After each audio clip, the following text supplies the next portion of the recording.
my fellow Lego fans, welcome to my channel. Yes, my channel. I have taken over.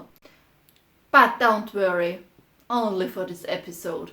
And there's a special reason for that. And my special guest star will tell you more about it. So say hello to MC, the Austrian brick fan. Greetings, my fellow Lego fans. Hello. Hey. The special reason she's talking about. This is my 100th video. Yeah, 100 videos. Whoa, 100, that's impressive. Yeah, still a small channel, but 100. Cool. So your channel has been running for 2 years. Yeah, nearly 2 years. Okay, but 100 episodes, and you haven't told us so far how it all started. Yeah, that's right. I didn't really tell you how it all started. No, not even in the very first video I made. So maybe we should talk about it a bit. Absolutely. Yeah, how I got in touch with Lego. I think I was a really small child the first time I had a Lego brick in my hand. Don't really remember how old I was, or I can't even tell you which maybe old set from my father, for example, it was. I had in my hands for the first time. But there are some sets I definitely remember. Okay. And most of the first Lego stuff took place at my grandparents' house. Oh, nice. Yeah, so extra sweet memories. I love your grandparents. One was, for example, a little racing car. Cool. With a white upper body and I think a yellow base plate or something like that. Okay. And I changed it was just a few pieces, but I swapped them around, and it was always a race car, but it looked different. And okay. but I think the first set I really got as a gift, if I'm somewhat right in my memory, was a postman on a bicycle. Oh! Not bicycle, on a motorbike. Oh, much cooler, I think. With a, what's it called? German Beiwagen. With a... Your English is better than mine. Like the motorbikes with the extra body where you can put someone in, but there was no one sitting, but the post packages and letters were inside. And a little letterbox, and sweet. I even remember that it was really cool, but with the pieces included in the set, you couldn't do very much. Oh. No, not all, but in fact, if you have some 2x4 bricks, so the standard bricks everybody knows, okay, you have millions of combinations. Mm-hmm. But when you have a set with, let's say, 10 pieces, and they are specially formed, and one of that is a motorbike, so not much to do with, as it's one thing, even the imagination of a child runs pretty dry very fast. That's one of the memories I have. But I love the set anyway. Okay. I think then the racing car came, and together with the racing car is one set in my mind, which I also took on holidays with my grandparents, and that was this little fire truck. Oh, this guy with the old smiley face. Yeah. Cool, isn't it? Can you remember it? And I also remember the instructions that came with those sets back then. Okay. I think the instruction was only for the main set, but on the box, on the back side of the instructions somewhere, you had 2 or 3 different versions of it. So this was like a pickup, and the hose was just an extra part, and some variations you could do with that. So to get the imagination a bit going. Yeah, that was Lego back then. Use your imagination, not just build the set we give you and forget you can't do anything else with it. Yeah, and yeah, on the camping trips we had at least, I think, 2 years in a row, this little buddy was my companion, so to say, along with the racing car. I already mentioned a few times. Man, that burned my memory. So, well, and I guess that's pretty much the beginning. Okay. And can you remember who you get the first set from? I'm not really sure. I'm pretty sure it was at my grandparents' house. Yeah. But I really can't tell you. Of course, I think it was Christmas, so the Christkind brought it. Yes, back then we only had the Christkind, there was no Santa Claus. Yes, I'm that old. Well, I think I knew who not Santa Claus, but the Weihnachtsmann is. But back then it was just Christkind. Have to admit, now I'm on Team Santa. He's way cooler. Chubby, cool guy. Love him. I think they could be a great team. Yeah, I know you are more on Team Christkind. Oh, it depends. But yeah, whatever. Well, I'm pretty sure it was the post bike. Okay. But I don't know if it was from my dad or my grandparents. I guess one of those two parties would have bought it. Okay. I'm pretty sure it's not from my mother, because then I would have gotten it at home and not at my grandparents' house. Makes sense. Well, maybe you don't know, but my parents are divorced since I was not even 1 year, I think. Yeah, it's a bit split up, so if memories confuse you, this may be the reason. Yeah, so yeah, I got my first Lego set from the Christkind. And what was so fascinating about Lego for you? Yeah, it was simply the fact that you get a bunch of pieces. Okay. And you follow the instructions, your parents, grandparents, whoever helps you a bit, and you put those pieces together, and suddenly you have something. You have a car, a house, a plane, whatever, a ship. And then imagination starts kicking in, and you take it apart and take that one piece and put it from the back to the front, and looks funny. And sometimes you even take the minifig apart and put one piece there. Okay, yeah. So, yeah, simply the possibility of variations of one single set, or if you just have a bunch of bricks, what you can do with it.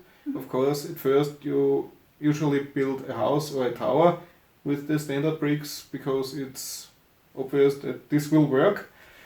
But some moments later you just make some bricks that way and put a brick across it, and voila, you have a plane. It's easy as that. But it also enhanced the creativity, would you say? Absolutely. Cool. So you are a Lego fan since your childhood? Yep, definitely. Okay. With a little but. Oh? Yeah, maybe you've heard of the term Dark Ages. Dark Ages? Yep. You could simply explain Dark Ages with you hit a certain age, so the teenage years mostly, when it's just not cool enough to play with toys. Teenagers. Or at least some toys. There's a gray zone which work a bit further, and some stop earlier. So somewhere in there you have Lego, you have the Masters of the Universe action figures, whatever you have. So Skeletor! Skeletor! Let's make Eternia great again. Yeah. I guess nearly every kid, teenager faces this point of life. So you just start playing with your stuff and others come, for example, video games or things like that. And it just gets a bit forgotten. And from time to time you even walk through the toy aisles in the supermarkets or malls and you have a look at it and think, would be nice, but you just don't have the balls to buy toys for yourself. Oh no, boys. Always keep in touch with your inner child. Makes Absolutely. life much more fun. Yeah. Yeah, very dark ages, yeah. And yeah, I think when I was 12, I at least got a Technic set, as far as I remember. I think it was for my 12th birthday or so. A black Technica with remote control, but not radio controlled, with a line, so we had to walk behind. I think it was when I was already 12 or so. Okay. Then I think the dark ages kicked in, and when I was about 14 or 15, there was a little Technic set, a trike, which was just a few pieces set, and I thought, I could buy that for my cousin or don't know, whatever, but I'm pretty sure I made up a story at the counter as if the person wanting my money would give anything about why I'm buying that, but yeah. We all thought that way, don't worry. Yeah, so made up a story and got on with it and built it, and yeah, it was pretty sweet. And then I think there was really nothing after that. Okay, and when and how did you get back into Lego? Yeah, what brought me back is for me, nice story. For another one, it's also nice, but a little bit of envy comes with it. Yeah, a friend of mine, don't know if he already has a channel going, but he has a podcast. Can't tell you exact what it's right now, but he's called Mr. Leaks. Told me that an Austrian newspaper called Standard always has nice raffles, giveaways, Gewinnspiele. Yeah, let's call it a raffle. So you could just say, yeah, I want to take part, and you enter who you are, and yeah, if you're lucky, you are the winner. And usually they had back then lots of books and tickets for cinemas. For the magazine. Yeah, of course. That special raffle, the first I took part in, there was a new and really cool and big Lego Technic set to be won. Could you show it? Yeah, I have it here. Who would have guessed? I'm prepared. Whoa! So, and that's it. The Lego Technic Mercedes Unimog. And it's hot, isn't it? one of the last pneumatic sets. Pneumatic, don't know how you pronounce it in English. With air compressor and actuators. And yeah, battery box. You switch it around and you can lift the arm and move it around, grab stuff. The door? Those doors? No. Ah. This comes on some other sets, but here the doors are fixed. Okay. Yeah, we have a winch, don't know, a little hook at the front to pull stuff, and yeah, and I was the lucky winner. The first raffle I took part, and I already won the main prize. Back then it cost, I think, 150 euros. Oh. And yeah, I didn't have to pay, I just got it. And shortly after it went out of production and it jumped instantly up to 250. Whoa, you're lucky I one. think even the unboxed and built sets nowadays go for 200. 200? If you have it in a sealed box, you can get easily 300 by now. So, investment. But no, brought me back to Lego, will never go away. And yeah, Maze didn't win it, so sorry. But I'm happy.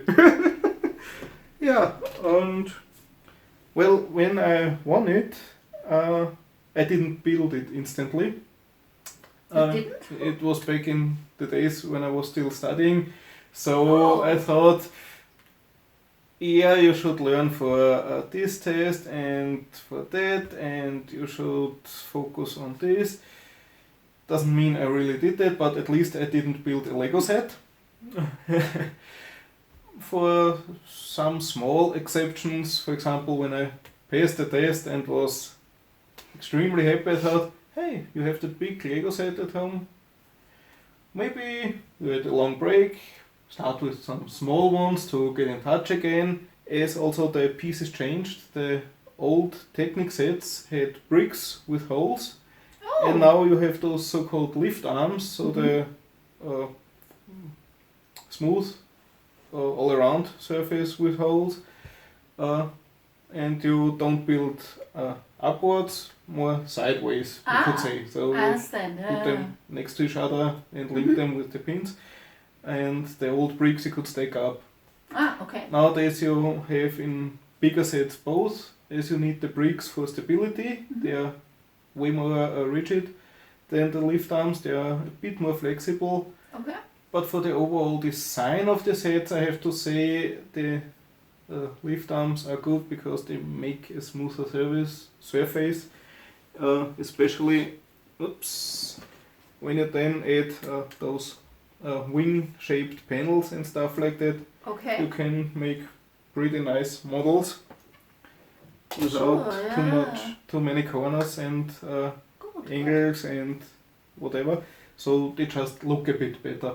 Okay. The old Technic sets were pretty just a skeleton, but on the other side you could see what's happening inside. So for the new models, for example, the big Porsche or the Bugatti, you build an awesome gearbox, but after you finished the Technic insides, you cover it completely. So after that it's just a display model. Okay. You have no idea what's happening inside. You can switch gears, but as long as it's not radio controlled, you won't notice any difference when you're just doing So it's pretty pointless, to be honest. Anyway, great sets.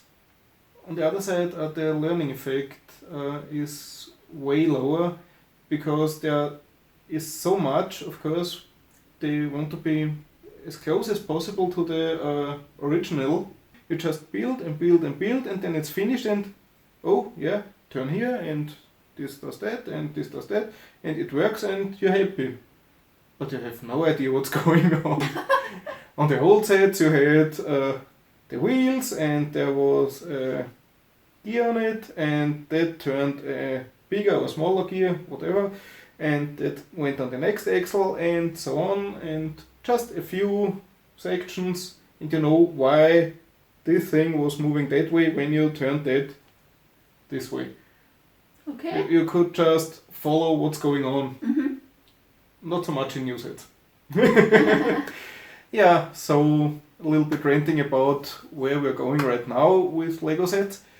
But the main point, during my studies, I treated myself with small sets. For example, one of my first Star Wars sets was from the Planet series. This little ATST. Yeah, you can see it. Yeah, a sweet little display model, so I thought, also works for grown-ups. still a bit of insecurity back then. And as I was going to build a big Technic set, of course I had to get a little Technic set, this little hook loader, and isn't it sweet? Sweet. Yeah. And I think there were 2 or 3 other such small builds before I built the big one. But yeah, that's pretty much how I got back into Lego. Cool. Short question, long blah blah. And so how did you come up with the idea to make a channel? Yeah, how did I come up with the idea? Well, when I fell back into Lego fandom, I went a bit overboard, you could say. There was a nice set and this set is nice and ooh, there's a discount on that. And pretty much the collection and, well, let's better call it simply the backlog, as I really quickly bought more than I did put together. Yeah, and as there were so many sets, of course at some point you think, is it worth it? What are the features of the set? What does it do if it's a creator set, for example? Some of them have special features, also city sets, and in fact, of course, Technic sets. And if you just see the box, yeah, on the back side they show with some arrows these moves and these moves, but you don't really know what's going on. Okay. So I thought, check out YouTube and maybe you can see someone show it and you see how it's working and what it really does. Okay. Because sometimes the box art on the front can be a bit misleading, so you wanna make sure you get what you were thinking you will get. So I went to YouTube and surfed through and looked at some channels, and in fact there are lots of channels who make reviews and show speed builds, so you also know which pieces are inside. For example, if you just what pieces could I get which I could use for another project or something like that. And yeah, there are some really great YouTubers with reviews. Just right now in my mind there are, for example, Chain Bricks or Just Too Good and many more. Sorry if I don't name more, I'm subscribed to way more. And Yes. and well, as I was surfing through YouTube in the recommendation videos, there sometimes popped a guy up with a little fella next to him, and they always looked like they were having a lot of fun. Oh. And so I thought, yeah, won't be a review channel, so let's see what they're doing. And Sure. I clicked one of those videos, and yeah, there was a guy called Greg and his little dude Clark, better known as the Clarkman or Clarkzilla or Clarkman Dinosaur or whatever he calls himself. Sounds And like the a cool channel guy. is Brickitect, and he is the one responsible that this channel exists, Whoa. because they just had pure fun. They get a set, they build it, now they build it together, as Clark has grown a lot over those 2 years I'm following them. Cool. Back then Greg built the sets and Clark was mere Watching. doing his kiddie stuff around. It was pretty funny and still is. And yeah, so I thought, hey, if you don't make just a dry review video, but just make videos where you show how much fun you can have and how much you like it, or just tell what you don't like about the set. Of course, that's part of the game. Then it's not as dry and you're not one of all the others. You have to try to find your own way, and I hope I'm doing rather fine with that. but I think as nobody by now commented, you're just a copycat, I think it works the way I do it. And yeah, so that's how I came up with the idea. I love Lego. I always thought about making videos, for example, from our vacations. Yeah, we definitely make too many photos and too many short videos, so it's too much stuff to be made into a rather short video, so the motivation pretty fast goes close to nothing. We'll do our best. Maybe someday I'll put another vacation video up on my other channel, pretty much deserted, but we'll see what the future will bring. So you're talking about the future. Do you have any special ideas or plans for your Lego channel? Well, special ideas or plans? Not really. Okay. I think the style I'm doing it in right now is pretty much what comforts me. Okay, that's great. So a bit talking, a bit building, and a little bit of reviewing, maybe a joke here and there. Even try to keep up some video snippets where I messed it up and make a section with outtakes. Sometimes there are some nice ones, for example with the Saturn V rocket. That's one I laughed when it happened, but after you cut it into a outtake video, it's funny. So never throw away stuff you mess up. Make some outtakes, show them. It's funny. It's also good for the viewers, and you see what you did, and after, depending on what really happens, after a few minutes, maybe hours, maybe days, you can laugh about it and watch it again and again, and it gets funny. Yeah, so plans.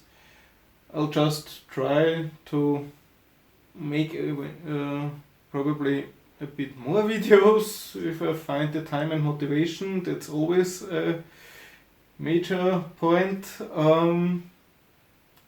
And the degree of messing up my studio.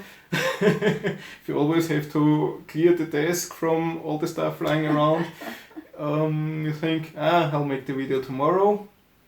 Tomorrow is the place where everything happens. And yeah, so that's why there are often long pauses between my videos. But yeah, it's worth waiting. Growth of my subscriber count isn't pretty steep, but there's every few weeks you have a new subscriber, so yeah. Plans. Many people start a YouTube channel because they think, I'll make pure gold out of it and will be rich, and no. Watch videos of YouTubers who give you tips how to earn money with YouTube. Some promise the stars, and some simply tell you you have to be really working hard for it and put every free minute you have into it so you can get started. But I'm so far away from that, and I'm not planning on ripping my soul and my brain and everything out just to get to that point of 1,000 subscribers and 40,000, I think, hours of watch time. It's just a hobby. I'm in the lucky position that I can, well, let's say mostly, afford the sets I want and just build them for fun, for me, myself, the viewers, the few I have. Maybe it will be some more. So, yeah, the money isn't the point. Don't know if you heard about it, but there's right now a big wave going through YouTube and all the creators because of FTC and COPPA. What's that? FTC is the Federal Trade Commission from the US. So they have to look that products are fine and also data collected and I don't know what everything. And there's the COPPA law, the Children Online Privacy Protection Act. Okay. The idea is great. You aren't allowed to collect data from kids and use them for marketing or whatever. But the way it's executed is pretty poor.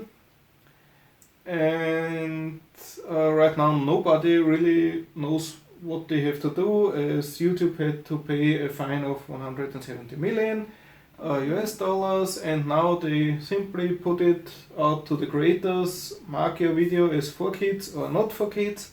But in fact the FTC would also have a gray area point for a mixed audience. Don't know what they really, I think they call it general audience, and that's what most YouTubers are. Because it's hard to determine. They give you some factors, and according to that you are a child channel or not. Okay. And one of those factors is are toys in the videos. This clarification YouTube gives you doesn't clarify anything, so nobody knows what they have to do.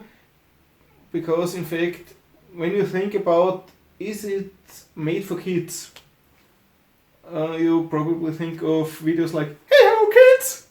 Hey, what a sunny day! Look what I got! A little car! Vroom vroom! I don't think I will have much sleep this night. Yeah, but that's definitely a kid channel. Ooh! So, then you could have an adult channel. Let's take the ATST. I know Star Wars isn't really adult, but yeah, let's say, oh, look at this war machine.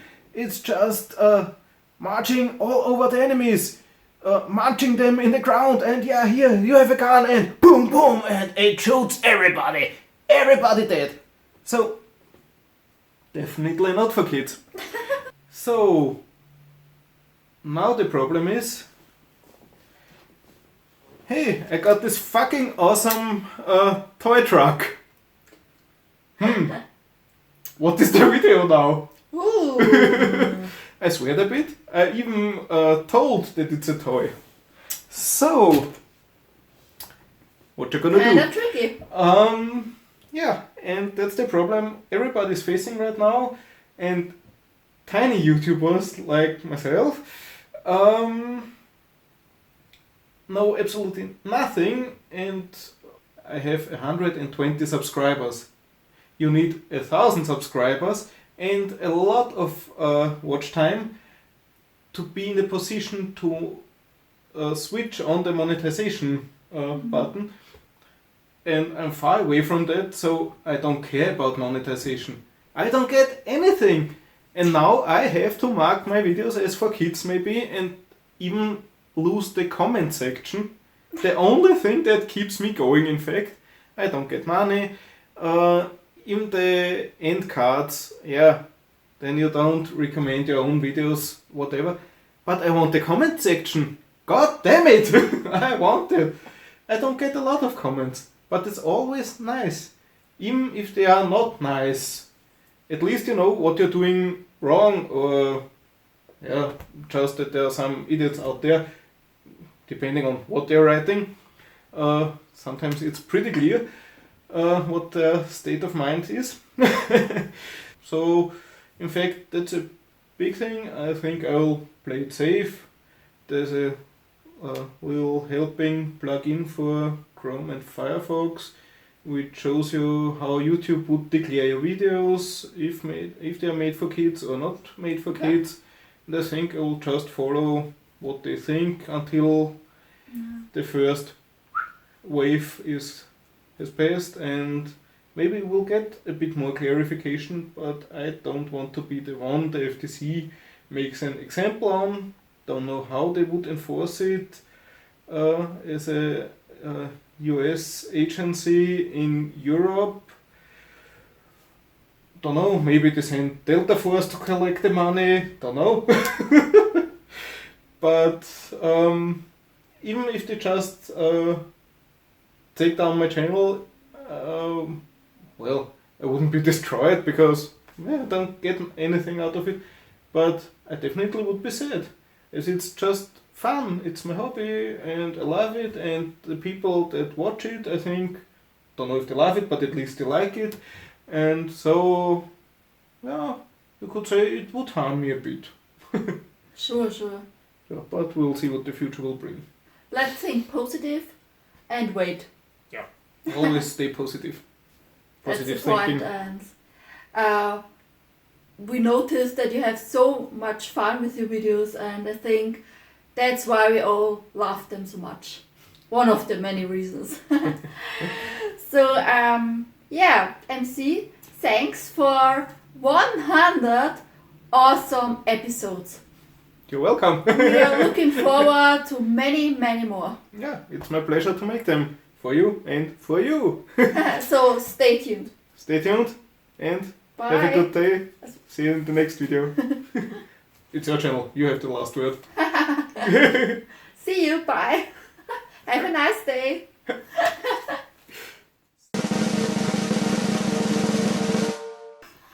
Lustig. Willst du noch den Herzhaltpolster richten? Ist das leicht schon? Also wir sind schon auf Rekord. Let's present the shirt. Aha. Buy it. Ladies version. And forget it. So, wir kein Shopping sehen dann. Du erzählst du deine Zeit. Ja. Jetzt musst du gerade sitzen und nicht wieder hängen. Und da rennt da alles kreuz und quer. So, now I lost it.